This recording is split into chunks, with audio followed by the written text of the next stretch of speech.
Hey guys, so on this episode of Make It with Calvin, I'm going to go about at least replacing this mirror here on my K40 and seeing about doing the others as well. So let's dive into it.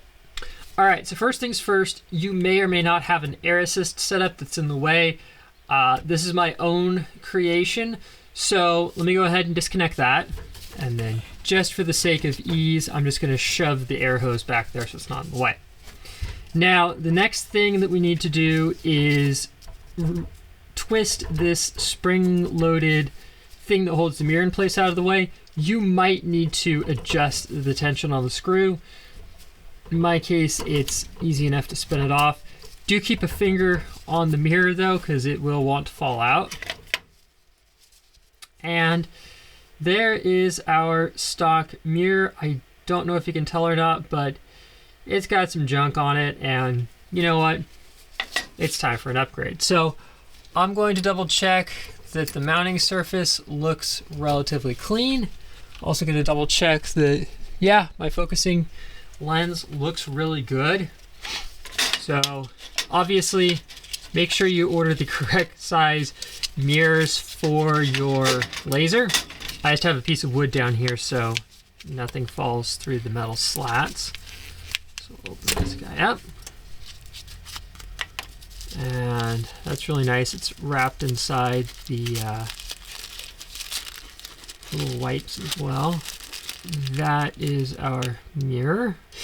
It ships with a protective film on it. I'm going, man, that thing isn't very, ooh, dang, yeah, now we're talking.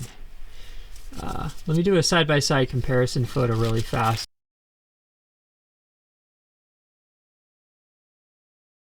Now we're talking. Okay, so make sure that the mirrors that you're buying don't have a protective sheet or film or something like that on them, that you obviously don't want to burn that on there when you use it. Okay, so what I did is I just loosened up the top of that ever so slightly. We still want it to be a snug fit in there, but I don't want to run the risk of cracking the mirror. So that was relatively simple. Oh, and it definitely goes without saying, make sure to plug in your air assist setup before you go to cut anything again. Okay, sorry about the angle. It's really hard for me to stick the camera in here, but to replace the side lenses, what I've done is this housing was extremely tight on here, so I just very gently took a pair of pliers and ever so slightly loosened it, so now I can unscrew the housing. All right, the housing is out, and I think while it's out, I'm going to just clean it up inside a little bit because it looks like there's some, yeah. All right, so now what we can do is we can just carefully get our finger on the side of the lens there, and as with the other one, yeah, this guy's kind of dirty, and that'll definitely affect laser performance. So I think what I'm going to do is I'm just going to wipe out in there really fast with the Q-tip, and then we'll come along and pop the new one in. All right, I opted for the simpler route. I'm just going to use a little bit of canned air in here.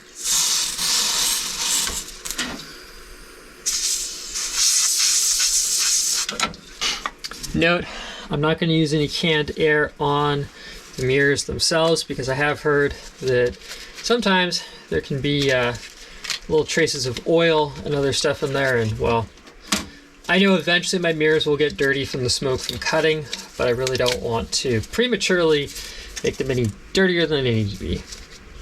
So as before with the other mirror, I'm going to unwrap it, take off the protective film, and then I think what I'm going to do is I'm going to, yeah, I think I'm going to carefully install it into the, well, yeah, that's not going to work. Never mind.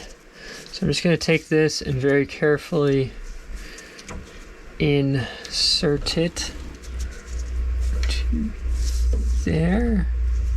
Yeah, just keep my finger on the edge really quick, and then just try. Yeah, no, that's not centered in there. Okay. Take two. bad I can't easily tip the whole machine up. That would make my life a lot simpler. Alright, and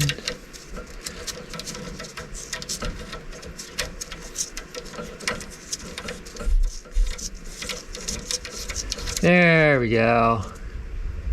So you'll know if it's in there correctly if there's a tiny gap here on the edge. If there's a tiny gap, you're good. If there's a huge gap, well, you potentially have a problem. So don't go, you know, ooga-dooging it to Kingdom Come. That will be bad. And I'm saving these little wrapping paper things, so I can potentially use them in the future for cleaning things off.